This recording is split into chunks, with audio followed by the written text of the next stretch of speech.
करते हैं आज की क्लास। और आज की क्लास में हम जो टॉपिक कवर करेंगे वो ये होगा कि हम एंगुलर का फोल्डर स्ट्रक्चर पढ़ेंगे कि इस फोल्डर एंगुलर में जब प्रोजेक्ट इंस्टॉल हो जाता है तो उसकी कौन से फोल्डर में कौन सी फाइल्स होती हैं और उनका क्या यूज होता है। नेक्स्ट क्लास पिछली क्लास में हमने कवर किया था कि एंगुलर का इंट्रोडक्शन क्या है, उसके बाद हमने कवर किया कि एंगुलर को कैसे इंस्टॉल कर सकते हैं। और इस वीडियो में हम कवर करेंगे कि यार कि एंगुलर में कौन कौन से फोल्डर्स हैं और उनमें कौन कौन सी फाइलें हैं और ये फाइल किस तरीके से काम कर रही होती है। तो लास्ट टाइम याद होगा हमने प्रोजेक्ट बनाया था फर्स्ट ऐप के नाम से, उसमें ये तमाम फोल्डर्स थे और हमने उसको ngserve की कमांड से रन किया था। ठीक है। और हमने यहाँ पर इसको रन किया था, कुछ इस तरीके से आउटपुट हमारी स्क्रीन पे डिस्प्ले हो रहा। ये एंगुलर की फर्स्ट ऐप को रन करने पे जो इन्वायरमेंट आता है वो ये भी आपसे बार बार ये कह रहा है कि अगर आपने डॉक्यूमेंटेशन पढ़नी है तो यहाँ पर क्लिक करो। देखो ये डॉक्यूमेंटेशन भी लेके जा रहा है अपने। ठीक है। खैर, चलिए स्टार्ट करते हैं। तो हमारे पास ये तो वीएस कोड का अपना बनाया हुआ फोल्डर है, तो आप इसको छोड़ दीजिए। ये एंगुलर ने अपना बनाया कि एंगुलर की फाइल को चलाने के लिए जो भी कैशे वगैरह जो है वो आप इसमें रखते हैं, इसका कोई फिलहाल अभी ऐसा ताल्लुक नहीं है। यहां से स्टार्ट करते हैं सर। ये है नोड मॉड्यूल्स का फोल्डर। अगर आप इसे नीचे करेंगे तो काफी सारे आपको देखिए फोल्डर देखने को मिलेंगे, बहुत सारे हैं ये। तो आप नीचे करते रहेंगे तो आपको परेशान होने की जरूरत नहीं है भाई, बिल्कुल भी। ये क्या है मैं बता दूं, तो आप मेरे लेक्चर में आएंगे और मैंने यहाँ पर हर एक चीज लिख रखी है आपके लिए। ये फोल्डर ऑटोमेटिकली एनपीएम पैकेज, जब आप एनपीएम इंस्टॉल की कमांड चलाते हैं ना, ये जितने भी आपके एंगुलर को चलाने के लिए जितनी भी लाइब्रेरीज डिपेंडेंसीज और पैकेजेस इंस्टॉल होते हैं ना, वो आपके इस फोल्डर के अंदर होते हैं। ये सारी लाइब्रेरीज और पैकेजेस और डिपेंडेंसीज आपके पास इंस्टॉल्ड है। तो घबराना नहीं है इसको देख के, और खोलो भी नहीं भाई, अगर डर लग रहा है तो खोलो भी नहीं, क्योंकि इसमें सारी पैकेजेस इंस्टॉल है। यानी एंगुलर को चलाने के लिए जो पैकेजेस चाहिए ना वो सारे के सारे आपको कहाँ मिलेंगे। अच्छा, मैं एक एग्जांपल दिखाता हूँ। कंट्रोल सी से प्रोजेक्ट सर्वर बंद कर दिया, अभी सर्वर बंद हो चुका है। चलाओ, ये देखो प्रोजेक्ट बंद हो गया, नहीं चलेगा, बिल्कुल भी नहीं चलेगा। आप देखिए बंद हो जाएगा। अगर मान लो आपसे ये प्रोजेक्ट उड़ गया, ये फोल्डर ही उड़ गया,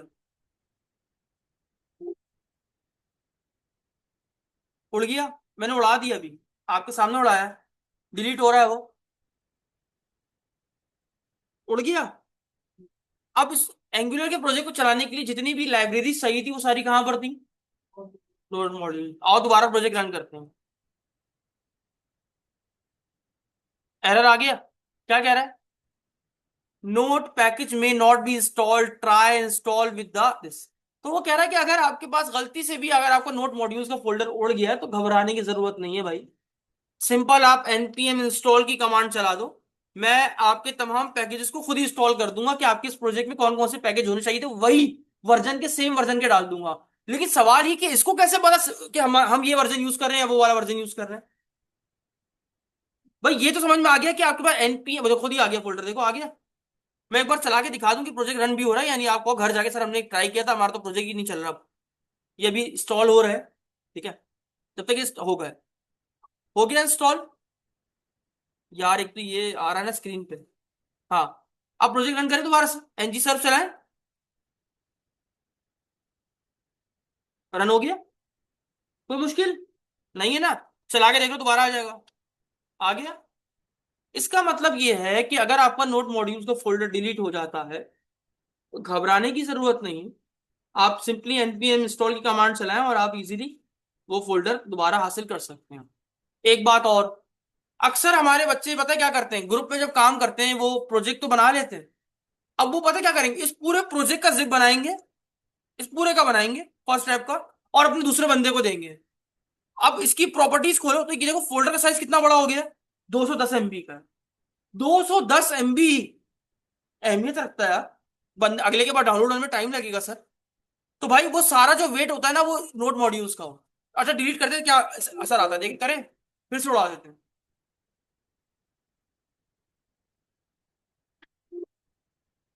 उड़ा दो भाई, परमानेंट उड़ा दो, नहीं चाहिए।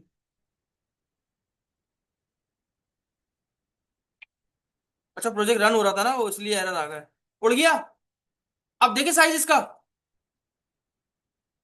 एमबी, एमबी अब तो 6 MB रह गया, यानी सारा वेट किसका था। तो भाई जब भी किसी को प्रोजेक्ट शेयर करना हो ना, तो नोट मॉड्यूल्स उड़ा के देना, सर वो कहाँ से इंस्टॉल करेगा, बताया तो npm इंस्टॉल की कमांड मारेगा, आ जाएगा सब कुछ।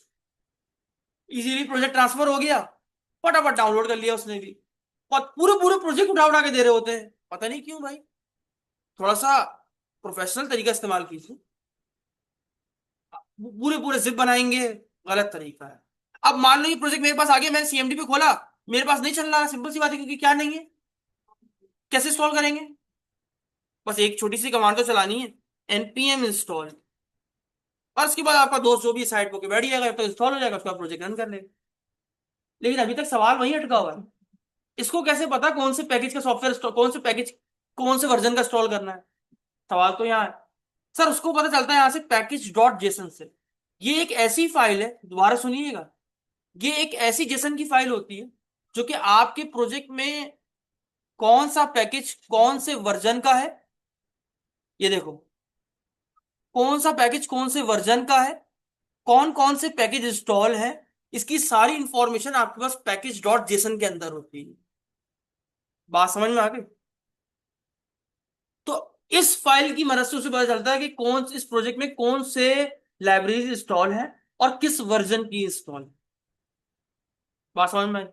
एग्जाम्पल ये करके नहीं दिखाऊंगा मैं, आपसे गलती से ये भी डिलीट हो गई,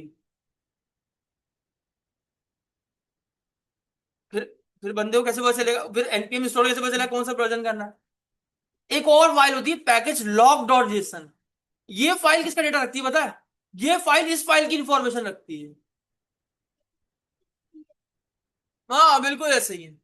तो ये इसकी एग्जाम्पल रखती है। तो अगर ये गलती से डिलीट हो जाए ना, तो ये फाइल क्या करेगी, इस फाइल को भी लेकर आ सकती है और नोड मॉड्यूल्स को भी लेकर आ सकती है।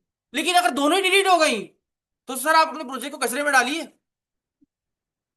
और कुछ नहीं करिए, बस फिर क्या करेंगे।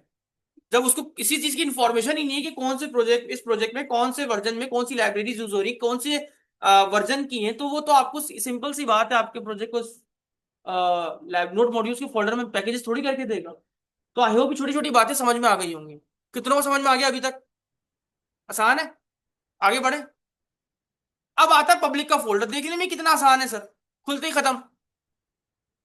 यहां पर आपने वो फाइल्स रखनी होती जो कि स्टैटिक होती हैं। अब स्टैटिक से क्या मुराद, जैसे सीएसएस की फाइल हो गई, जैसे इमेजेस हो गई, वो जितनी भी फाइल्स होती हैं वो तमाम फाइलें आप अपनी पब्लिक फोल्डर के अंदर रखें। यहां तक समझ में आ गया, आगे बढ़। अब आता है थोड़ा सा, ये है एक यही फोल्डर है जो कि कॉम्प्लेक्स है और यही सबसे मेन फोल्डर है। यानी आप बच्चों ने जो काम करना है ना, वो सारा काम करना ही इसी में, सोर्स में। आप बाकी फोल्डर अगर आप खोलो भी ना तो कोई मसला नहीं। डन।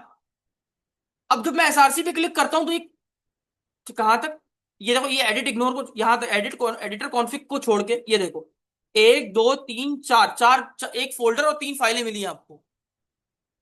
एक फोल्डर किसके नाम से आ रहा है, ऐप के नाम से। उसके बाद तीन फाइलें पड़ी हुई किसकी, अच्छा, सोर्स में ऐप का फोल्डर है और तीन फाइलें हैं।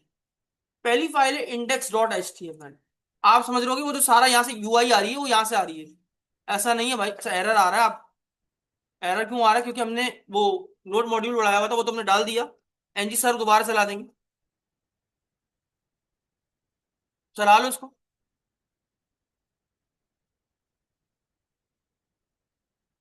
ठीक हो गया है ना, गुड। अब आप सोच रहे हो सर ये तो यहां से चल रहा है, नहीं भाई, ये सब यहाँ कहाँ लिखा हुआ दिख रहा है, किसी को दिख रहा है, सिर्फ टाइटल लिखा हुआ दिख रहा है मुझे तो। बात समझ में आई, वो बताऊंगा अभी सब कुछ। तो आइए बढ़ते हैं, मेरी डॉक्यूमेंटेशन खोलते हैं, मैंने लिख रखा है। सबसे पहले आपका आता है ऐप का फोल्डर, ऐप के फोल्डर में आ जाइए। ये ऐप का फोल्डर क्या है, बेसिकली ये आपका रूट कंपोनेंट है, यानी मेन कंपोनेंट है। एंगुलर का मेन कंपोनेंट कौन सा होता है, ऐप का फोल्डर होता है। कंपोनेंट्स क्या होते हैं अभी मैं आगे चल के पढ़ाऊंगा आपको, तो उसमें परेशान होने की जरूरत नहीं है। बस मान के चलो कि फिलहाल के लिए एंगुलर का जो मेन कंपोनेंट है वो रूट यानी ऐप कंपोनेंट, ये डिफॉल्ट बना हुआ होता है, एंगुलर खुद से बना के देता है, हमें बनाने की जरूरत नहीं पड़ती।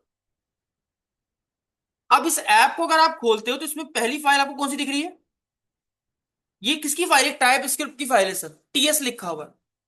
इसमें क्या होता है, ये फाइल ऐप की कॉन्फ़िगरेशन सेटिंग, जैसे कि कांस्टेंट, इन्वायरमेंट वेरिएबल्स, इन्वायरमेंट क्या होगा, या ग्लोबल अपने पूरी एप्लीकेशन में कोई कॉन्फ़िगरेशन करना चाहते हो, वो तमाम कॉन्फ़िगरेशन आप अपनी इस app.config.ts की फाइल के अंदर करो।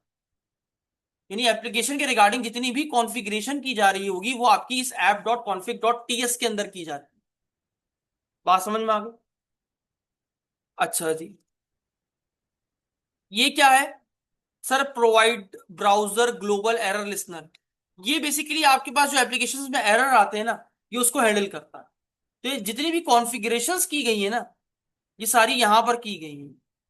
ये जो आप मैंने कहा था एक फाइल थी, याद है, जो कि यूआई को रिफ्लेक्शन को चेंज ऑटोमेटिकली डिटेक्ट करती थी, वो कौन सी थी? ये उसी का काम हुआ भाई, देखो। Provide zone change detection. देखा आपने? तो आपकी जितनी भी कॉन्फ़िगरेशन होती है ना, वो सारी app.config.ts के अंदर होती है। बंद बंद कर दूं? गुड। अब आती है app.css। बच्चों वाली बात। इस ऐप कंपोनेंट की अगर मुझे कोई डिजाइनिंग करनी है ना, आई रिपीट माई वर्ड्स, अगर मैं अपने इस कंपोनेंट पे कोई एचटीएमएल बना रहा हूं, लगा रहा हूं, और उसकी मैं डिजाइनिंग यूआई बनाना चाह रहा हूं, तो वो जो यूआई बनाऊं, डिजाइनिंग करूंगा, वो मैं इस app dot C S S के अंदर कर सकता हूँ। ठीक है? इस ये देखो, app dot H T M L, ये जो कोड लिखा हुआ दिख रहा है ना आपको सर, वो यहां से आ रहा है। हटाऊं सारा? उड़ा दिया? यहां लिखा असद अली, H1 में असद अली लिखूं? कंट्रोल एस किया, वो देखो सिर्फ पेज रिफ्रेश भी नहीं किया मैंने।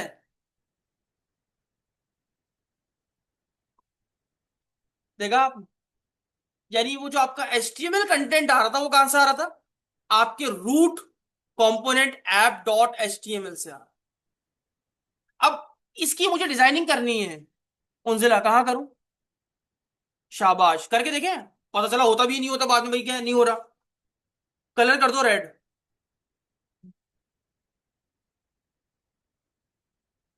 उड़ी बाबा। लेकिन सवाल तो मेरा अभी भी है सर, इस एचटीएमएल में तो हमने कहीं लिंक नहीं करवाया सीएसएस को। हमने तो फर्स्ट सेमेस्टर में, याद है, पढ़ा था ना, लिंक का टैग लगाते थे, वो कुछ करके ऐसा रेल करके स्टाइल शीट एचआरईएफ। यहाँ तो कोई नहीं लगाया हुआ। ये कैसे हो गया? सीएसएस प्रॉपर काम कर रही है यार। सर वो कैसे हुआ? ये देख रहे हैं ऐप डॉट टीएस की फाइल, ये ऐप की मेन टाइप स्क्रिप्ट की फाइल है। इसके बारे में पहले पढ़कर आते हैं, फिर पढ़ते हैं आगे। ये देखो, ये मेन टाइप स्क्रिप्ट की फाइल है जहां ऐप की कोर लॉजिक लिखी होती है, यानी आपके इस कंपोनेंट की जो लॉजिक होती है ना सारी। यानी अगर आप किसी भी कंपोनेंट की लॉजिक लिखना चाहते हो, तो वो आप अपनी कंपोनेंट की इस टीएस फाइल के अंदर लिखते हो। Not dot app dot config. जैसे फॉर एग्जाम्पल मैंने कंपोनेंट बनाया असद के नाम से, तो उसकी जितनी भी लॉजिक होगी वो कहाँ लिखी जाएगी? अच्छा एक बात मैं रिपीट कर दूं, जब भी आप कोई भी कंपोनेंट बनाते हो, तो उसकी तीन फाइलें तो लाजमी बनती हैं। एक सीएसएस की, दूसरी एचटीएमएल की, और तीसरी टाइप स्क्रिप्ट की। टाइप स्क्रिप्ट की फाइल में हम क्या लिखते हैं? लॉजिक, जितनी भी लॉजिक्स हम लिख रहे होते हैं ना, वो उसकी टाइप स्क्रिप्ट की फाइल में लिख रहे होते हैं। तो ये जो, अच्छा यहां पर देखो क्या है, गौर से देखना। अब हम मुद्दे की तरफ जा रहे हैं। ये क्या है? ये एक डेकोरेटर है। अब ये डेकोरेटर क्या होता है मैं बाद में बताऊंगा, अभी छोड़ दो, बस ये जान लो डेकोरेटर। अच्छा जी, पहले यहां से पढ़ते हैं स्टार्टिंग लाइन से। सर ये इंपोर्ट, इंपोर्ट क्या है? मैंने कहा ना सर, मेरी डॉक्यूमेंटेशन खोली है, आपके लिए तो बनाई है। इंपोर्ट, मान के चलो एक दूसरी फाइल में या कुछ में कुछ चीजें आपने, देखो, मान के चलो आपके पास एक और फाइल पड़ी हुई, एक एग्जांपल ये फाइल है। आप चाहते हो इस फाइल की तमाम चीजों को अपनी इस फाइल में शामिल कर सको, तो आप उसके लिए इंपोर्ट यूज कर। मैंने क्या बोला? इंपोर्ट कर लो कंपोनेंट सिग्नल को इस लाइब्रेरी में से। तो यानी अब मैं इस लाइब्रेरी से जितनी भी चीजें उसमें इस्तेमाल हुई हुई ना, वो अपने इस पेज के अंदर मैं यूटिलाइज कर सकता हूँ। यानी किसी और फाइल की चीजों को अगर आप अपने पेज में यूटिलाइज करना चाहते हो, तो आप उसको इंपोर्ट की मदद से यूटिलाइज करते हो, यानी अपने पेज में शामिल करते हो। किसी और फोल्डर कह लो, फाइल कह लो, किसी में से अगर कुछ भी आपको उसमें जो लिखा हुआ कोड है वो आपको चाहिए या यूज करना है, तो वो आप इंपोर्ट की हेल्प से करते हो। अच्छा यहां पर क्या है सर, सबसे मेन चीज उसमें पता है क्या है? वो है सिलेक्टर। ये प्रॉपर्टी है। देखो माउस रखो, बता भी रहा है प्रॉपर्टी। हर कंपोनेंट के ना सिलेक्टर प्रॉपर्टी लाजमी लिखी होगी। अच्छा क्यों पता है? अच्छा मैंने आपको इसकी मेन फाइल कौन सी थी, इंडेक्स डॉट एचटीएमएल दिखाई थी ना? यहां पर कहीं एचटीएमएल लिखी हुई थी? ये देखो, अब गौर से करना, यहाँ गौर करना, तुम्हें खुद ही समझ में आएगा हल्का हल्का। क्या समझ में आया? आपने कंपोनेंट का नाम जो होता है ना वो इस सिलेक्टर के अंदर लिखा होता है। तो आप कंपोनेंट को कॉल कैसे करते हो पता है? ऐसे, एक टैग बनाकर। देखो ऐप रूट खुला, ऐप रूट बंद हो गया, यानी यहां पर क्या होगा, ये वाला कंपोनेंट, ये वाला कंपोनेंट चल रहा है, ये वाला। यानी कंपोनेंट को कॉल कैसे करते हैं? टैग बनाकर। जो सिलेक्टर में उसका नाम होता है उसका टैग बना देते हैं, ओपन और क्लोज दोनों। उससे क्या होता है, वो कॉल होता है। यहां पर इसकी कॉलिंग हुई है। अब जब भी कॉल हो तो यहां पर चला होगा। अब ये छोड़ दो, अभी थोड़ा सा तुम्हारे लिए मुश्किल है। ये देखो, यहां से इसकी एचटीएमएल की फाइल को जोड़ा हुआ है।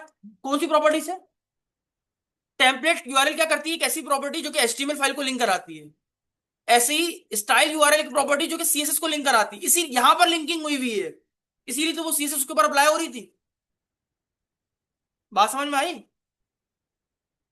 यानी कंपोनेंट एक ऐसा डेकोरेटर है जो कि आपके तमाम एचटीएमएल, सीएसएस और उसका सिलेक्टर की तमाम चीजों को अपने पास होल्ड करता है। ये हर कंपोनेंट का होगा। कल को मैं नया कंपोनेंट बनाऊंगा ना, तो उसकी भी डिटेल्स उसमें लिखी होंगी। आप कंपोनेंट को कॉल कैसे करेंगे असद? अगर मुझे किसी कंपोनेंट को कहीं दिखाना है तो कैसे कॉल करूंगा? हाँ शाबाश, उसके सिलेक्टर जो नाम लिखा होगा उसको टैग बना के यूज करूंगा। शाबाश, कोशिश करो, हो जाएगा तुमसे, इजी है। अच्छा, इसकी लिंकिंग कहाँ हुई भी होती है? एक बात बताओ, किसी कंपोनेंट की सीएसएस और एचटीएमएल कहाँ से लिंक होती है? अभी तो बताया सर, उसकी टाइप स्क्रिप्ट की फाइल के अंदर टेम्पलेट यूआरएल में एचटीएमएल की फाइल लिंक होगी, और स्टाइल यूआरएल में उसकी सीएसएस की फाइल लिंक होगी। मुश्किल तो नहीं है ना? थोड़ा सा है तो, क्योंकि नया पढ़ लेना सर, तो होगी थोड़ी तो प्रॉब्लम आएगी। 2-3 बार वीडियो देखना समझ में आए। अब आती है ये फाइल बढ़ा दी, ये सीएसएस एचटीएमएल बढ़ा दी, ये बढ़ा दी। ये आती है राउट। अगर आपको अपनी एप्लीकेशन में एक पेज से दूसरे पेज पे जाना है, वो जो राउटिंग डिफाइन करनी है कि कौन से लिंक पे कौन से पेज पे कौन सा लिंक खुलेगा, वो राउटिंग यहां डिफाइन करेंगे सारी। डन। अपनी पूरी एप्लीकेशन की राउटिंग, कौन से लिंक पे कौन सा पेज खुलेगा, वो तमाम राउटिंग कहां लिखेंगे?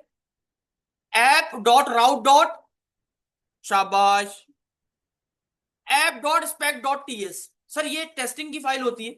मतलब अगर आपको यूनिट टेस्टिंग करनी है, अभी आप उस लेवल पे काम नहीं करेंगे सर, आप बहुत दूर है उस लेवल से। तो अगर आपको अपनी प्रोजेक्ट की कोई टेस्टिंग करनी है तो उस टेस्टिंग के लिए आप स्पेक डॉट टीएस का इस्तेमाल करते हैं, आप बंद कर दीजिए, आपके लिए वही बेहतर है। ठीक हो गया? तो मैंने आपको ऐप के फोल्डर में जो फाइल थी वो बढ़ा दी। अब सवाल ये कि आपकी एप्लीकेशन कहां से चलना शुरू करती है सर? मैंने प्रोजेक्ट रन किया तो क्या वो direct index dot HTML file को उठा रहा है? जी नहीं। तो फिर कहां से चल रही है? सर मेन डॉट टीएस की फाइल सबसे पहले एग्जीक्यूट होती है यहां से।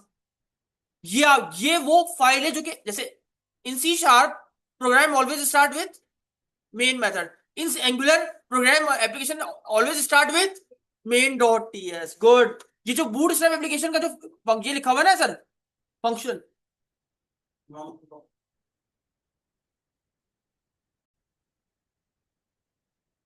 तो मेन डॉट टीएस की फाइल आपका एंट्री पॉइंट होती है। अच्छा एक और, अगर आप चाहते हो ना, एक ऐसी फाइल भी इसके अंदर है कि आप चाहते हो मेरी सीएसएस पूरी कंपोनेंट के, हर कंपोनेंट के ऊपर लग जाए, तो वो स्टाइल डॉट सीएसएस है। यहाँ लिखा हुआ भी है, you can add global style to this file. अगर आप ग्लोबली कोई सीएसएस अप्लाई करना चाहते हो ना, तो वो आप इसमें लिख सकते। डन। मतलब अगर आपको चाहिए कि यार मेरी एक ऐसी सीएसएस की फाइल हो जो कि हर कंपोनेंट पे ग्लोबली काम कर रही हो, तो वो आप सारा काम कहाँ करेंगे? लेकिन आपका सर ये एंट्री पॉइंट नहीं है, this is not entry point. ये मेन डॉट टीएस को कॉल करता है, ये कॉल करता है कंपोनेंट को, और कंपोनेंट रन करके आपको आउटपुट दिखाता है। डन। तो ये था सिंपल एसआरसी का फोल्डर स्ट्रक्चर सर। इसके अलावा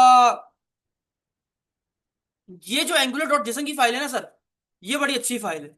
अब पढ़ा देता हूं आपको उसके बारे में।